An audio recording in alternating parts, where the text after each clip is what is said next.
treating the Arab population as a whole, the Palestinian population as a whole, as an inferior race. I mean, it doesn't get stronger than this. And yet you want to be careful about your language.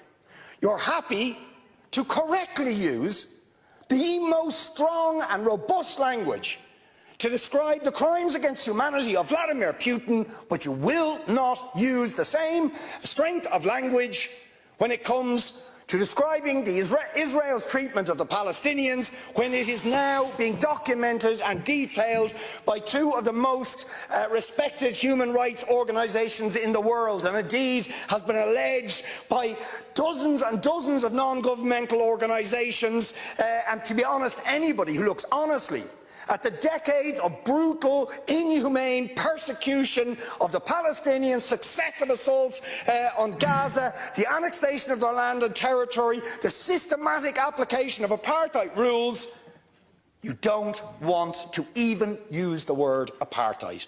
Never mind sanctions. 5 days sanctions against Putin and his thugs, 70 years of oppression by the Palestinians, and it wouldn't be, what was the word you used?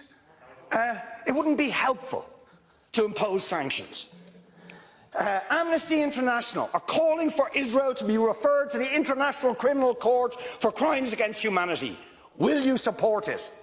They are calling for targeted sanctions against Israeli officials who are perpetuating the system of apartheid, just exactly the same types of sanctions you've just initiated against Vladimir Putin. Will you support it?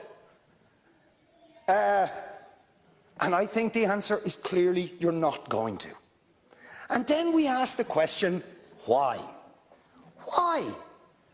With such strength of feeling, Fine Gael and Fianna Fáil and Green TD stood up one after the other, saying it was intolerable, the thuggery and the warmongering and the brutality of Putin. You wouldn't stand for it. Urgent action had to be taken.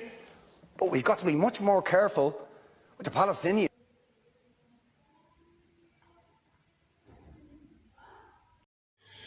قالوا تمدن عصرنا فأجبتهم هذا افتراء مدنية من غير آداب وأخلاق هباء مدنية من غير ما عدل وإنصاف وباء أمن التمدن أن يشرد أطفال بالعراء أمن التمدن أن يقتل أطفال والنساء همجية وحشية نازية قل ما تشاء يا شعر كن نارا على عصر غاب به الحياء واظفر بدين محمد دين المحبة والإخاء سيسود رغم الحاقدين ورغم عشاق الفناء.